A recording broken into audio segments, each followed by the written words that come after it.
j'espère que vous allez bien. Voilà, la fin d'année scolaire approche, c'est bientôt les vacances d'été, et je ne sais pas si vous comptez partir ou prendre un petit peu de temps de repos pendant cette période. Moi je vais faire ça à la fin du mois d'août, donc juillet je serai dispo, je vais certainement tourner, je vais continuer à écrire la suite des épisodes et tout ce qui arrive, puisque comme je l'ai annoncé, on va parler de l'autorité, de qui on est en Christ et surtout quelle autorité nous avons en Christ. Et puis nous verrons aussi la puissance, parce que parfois on a beau avoir l'autorité et il nous manque la puissance. Et qu'est-ce que c'est la puissance et tout ça? Donc on verra ça dans le cadre toujours du combat spirituel, et après je passerai sur d'autres sujets. Très certainement, soit des sujets liés à des questions que vous m'avez posées en commentaire, on va en voir quelques-unes tout à l'heure, mais aussi par rapport aux différentes pratiques qu'on peut avoir dans le monde actuel, notamment par rapport aux soins énergétiques, le magnétisme et tout ça. Qu'est-ce que en dit la parole de Dieu? Qu'est-ce qu'on peut discerner derrière et d'où ça vient? Est-ce que c'est vraiment un don de Dieu ou est-ce que c'est un pouvoir occulte? Eh bien écoutez, on verra ça dans ces épisodes qui seront liés justement à toutes ces médecines parallèles. Il y aura plusieurs épisodes parce que un seul épisode ne suffira pas pour tout couvrir. Mais on verra déjà dans un premier temps les grands principes, et ensuite on verra peut-être pas chacune des pratiques décortiquées, parce qu'il y en a énormément, mais au moins les grandes pratiques qu'on peut retrouver. Je pense notamment à tout ce qui utilise les énergies, et même d'autres matériaux, des objets par exemple à appliquer, ou des crèmes, ou des onctions de je ne sais quoi. Voilà, on verra ça dans différents épisodes. Ce sera certainement pour la rentrée de septembre-octobre, mais cet été je vais me concentrer surtout donc sur l'autorité qu'on a en Christ. Comme certains d'entre vous le savent, j'ai donné des cours il n'y a pas très longtemps, donc à l'IBD, l'Institut Biblique du Dauphiné à Grenoble, et donc il y a eu un cours sur le combat spirituel, d'où notamment ces vidéos, et un autre cours sur les différentes religions, qui était très intéressant. Déjà, quand je l'ai écrit, j'ai appris beaucoup de choses, et le Seigneur vraiment m'a permis de changer un petit peu ma façon de percevoir les autres religions, et notamment les croyances, d'où est-ce que cela pouvait venir. On évoque notamment l'islam, le judaïsme, mais aussi d'autres pratiques qui peuvent s'apparenter à des religions, et puis évidemment toutes les religions orientales, qui viennent influencer les différentes croyances qu'on retrouve dans le New Age, donc l'hindouisme, le bouddhisme, mais aussi le taoïsme et tout ce genre de choses qui reviennent ici, mais d'une manière complètement déformée par rapport à ce qui se passe vraiment là-bas et comment c'est pratiqué, notamment au niveau des maîtres yogis et compagnie. Donc voilà, c'était vraiment intéressant, et on a terminé donc sur une question essentielle, la mort et après. Qu'est-ce que nous dit la parole de Dieu concernant ce qui se passe après le décès, et toutes les personnes qui n'ont pas placé leur foi en Christ, où vont-elles? Et la question reste ouverte. On a des certitudes en tant que disciples de Jésus, évidemment, mais pour les autres, il y a des personnes qui n'étaient pas forcément fidèles à Dieu. Je pense notamment à Rahab, qui a protégé les espions des Hébreux qui étaient venus justement en Canaan pour regarder ce qui se passait. Et Rahab, elle a caché les espions. Elle a menti, elle était prostituée, et pourtant, le Nouveau Testament nous dit qu'elle a été considérée comme juste par ses œuvres. Une prostituée menteuse, comment est-ce qu'elle peut avoir été considérée comme juste aux yeux de Dieu? Voilà, donc c'était intéressant. Peut-être que je ferai des épisodes à ce niveau-là, notamment sur la façon d'aller parler, notamment de Dieu, et d'où peuvent venir tous ces fameux points communs qu'on peut retrouver dans certaines religions. Et puis à la suite, voilà, est-ce que les autres religions sont toutes démoniaques? Est-ce qu'elles sont toutes inspirées de Dieu? Ou est-ce qu'elles sont à la base inspirées de Dieu mais perverties? Donc ça, on verra, peut-être que je ferai des épisodes là-dessus, vous me direz si ça vous intéresse. Sinon, je continuerai à parler de plusieurs choses, et notamment de l'importance de la parole, qui est placé dans nos bouches par Dieu, et que la transformation vient aussi de là. Hein. L'homme tire de bonnes choses du bon trésor de son cœur, et l'homme tire de mauvaises choses du mauvais trésor de son cœur. Qu'est-ce qu'il y a dans notre cœur, et quel est ce trésor?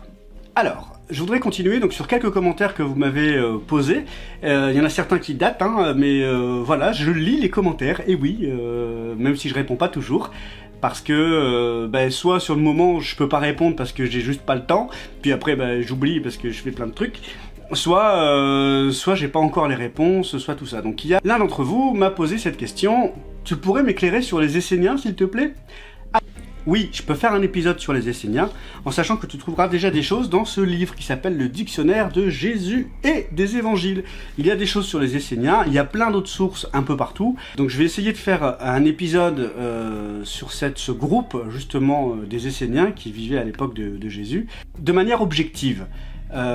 Puisque je sais qu'il y a des personnes aujourd'hui qui sont disciples des Esséniens, d'autres qui disent que Jésus était un Essénien, et je vais essayer de voir ce qu'on peut vraiment tirer de ça, qui ils étaient, qu'est-ce qu'on en sait aujourd'hui, sans rentrer dans leur enseignement, ou survoler pour expliquer rapidement ce qu'eux croient, mais surtout qui ils étaient et qu'est-ce qu'ils faisaient avec notamment les pharisiens par exemple, quels étaient leurs rapports, les sadducéens, tout ça, et donc les Esséniens qui étaient à ce moment-là. Ensuite il y a une sœur qui nous disait: malheureusement il y a des créatures mauvaises dont on se passerait, et vous me croirez ou pas, j'ai des créatures incubes.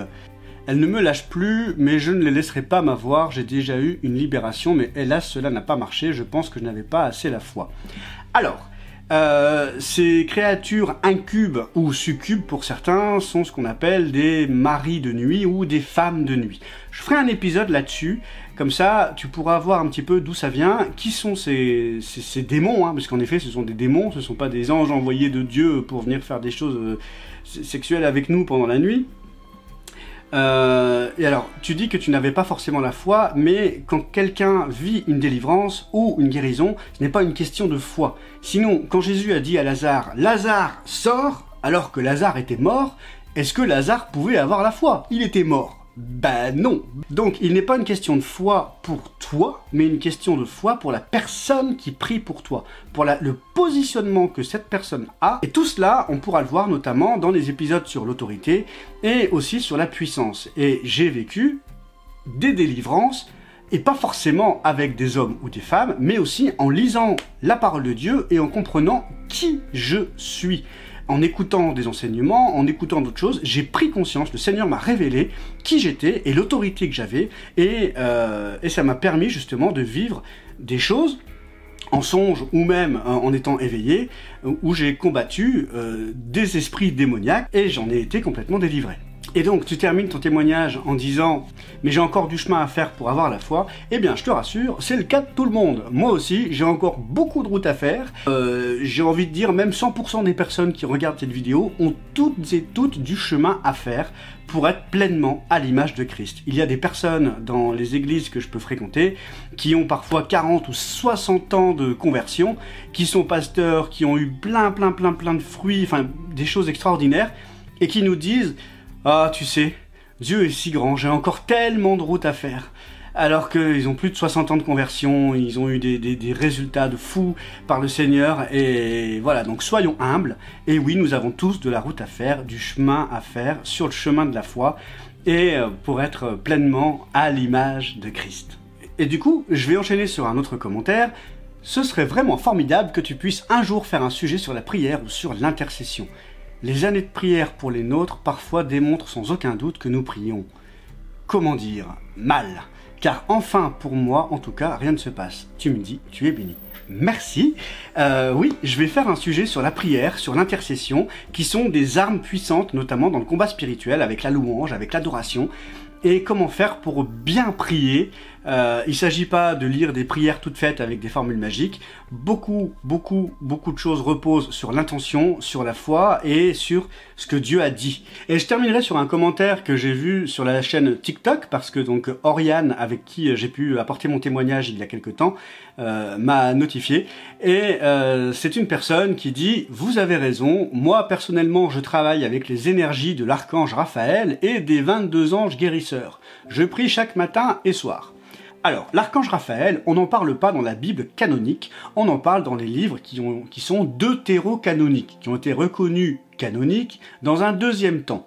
Et ce sont des livres qui apparaissent dans les Bibles orthodoxes et dans les Bibles catholiques romaines. L'archange Raphaël serait un archange de la guérison. Je ferai un épisode notamment sur les livres deutérocanoniques et pourquoi ils n'ont pas été retenus dans le canon de l'Ancien Testament, puisqu'ils sont dans l'Ancien Testament, puisque les Bibles protestantes et les Bibles catholiques romaines sont à peu près identiques, enfin, en tout cas pour le Nouveau Testament c'est la même chose, et pour l'Ancien Testament il y a des livres qui ont été rajoutés dans un deuxième temps, après la Réforme de Luther. Et donc cette personne nous dit travailler avec les énergies de l'archange Raphaël et les 22 anges guérisseurs. Il prie chaque matin et soir. Alors c'est bien de prier, mais méfie-toi à qui tu pries. Parce que prier les 22 anges guérisseurs et l'archange Raphaël, ce n'est pas des choses qui sont dans la volonté de Dieu.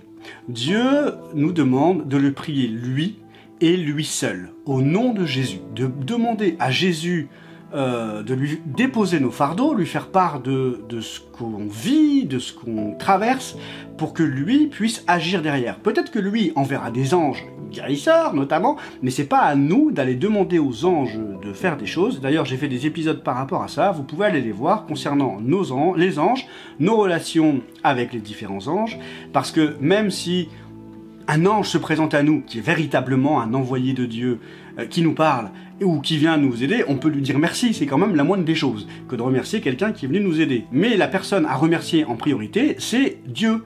Quand on appelle des secours parce qu'on est malade ou parce qu'on a eu un accident, on remercie évidemment les secours de venir nous aider, mais on remercie surtout la personne qui a appelé les secours pour nous.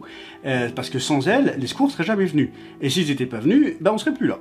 Donc merci Seigneur pour ce que tu fais. Quand on prie d'envoyer un esprit de guérison, d'envoyer un esprit de révélation, un esprit de sagesse, mais Dieu seul sait qui est le meilleur messager à envoyer dans la situation que la personne traverse. Nous, on peut se faire une idée, mais c'est pas à nous de commander à telle ou telle personne, être spirituel, de venir faire des choses. Et surtout, ce n'est pas à eux de nous enseigner, parce que seul Dieu nous enseigne par son esprit en vérité. Si un ange vient te révéler des choses, si un être spirituel t'enseigne des choses, sache que Satan lui-même se déguise en ange de lumière. Ça a beau être un être spirituel très beau, merveilleux, qui respire l'amour et qui sent la rose, méfie-toi, les démons ne sont pas les êtres que l'on voit forcément dans les films d'horreur moches qui sentent mauvais, ils vont plutôt se cacher en êtres séduisants qui vont venir pour nous tromper et nous enseigner des choses mauvaises qui ne sont pas dans la volonté de Dieu. Un ange de Dieu ne viendra pas t'enseigner des choses et ne sera pas ton maître et toi son disciple. Ou inversement, lui ne sera pas ton serviteur à qui tu commanderas de faire des choses. C'est Dieu qui envoie les anges venus pour le service des saints. Mais c'est Dieu qui les envoie. C'est pas nous qui leur demandons, qui les embauchons pour faire tel travail ou tel travail. Donc soyons bien clairs là-dessus. J'en parlerai notamment d'ailleurs dans les épisodes concernant les guérisseurs, les pratiques et les médecines parallèles, parce que il y a pas mal de choses qui sont là-dedans. Il y a évidemment des personnes qui sont absolument pas croyantes en Dieu ni en aucun esprit et qui pour elles ce sont juste une question d'énergie et de magnétisme corporel. Mais ça je vais en parler aussi. Parce qu'il y a des choses qui démontrent qu'il peut y avoir des esprits mauvais derrière tout ça, sous couvert de rationalité. Donc soyons vigilants, restons en prière, soyons sobres, comme nous dit Paul, et prions pour cela. Et sinon, dernière news pour le moment, je serai au Jésus Festival, donc tout début juillet, qui se déroule le 7, 8 et 9 juillet, si je me rappelle bien. Moi je serai le samedi, donc si jamais vous y allez, bah écoutez, je vous donne rendez-vous au Jésus Festival. N'hésitez pas à me contacter en commentaire ou via Messenger à travers la page Facebook par exemple, ou même via TikTok, il n'y a pas de problème. Et si vous souhaitez aussi participer au groupe de partage qu'on a monté donc avec Mélanie de la chaîne Spiritualité de la Bible, avec Anthony, avec d'autres, n'hésitez surtout pas, pareil, à me contacter et je vous enverrai un lien d'invitation. En tout cas, je vous souhaite une excellente journée, que le Seigneur nous donne vraiment d'être à l'écoute de sa voix pour que nous puissions prononcer toutes les paroles qu'il souhaite que nous disions aux personnes qu'il va placer sur notre chemin dans les temps qui viennent. Seigneur, viens impacter les cœurs. Seigneur, prépare les cœurs. Seigneur, utilise-nous pour la gloire de ton royaume. Amen.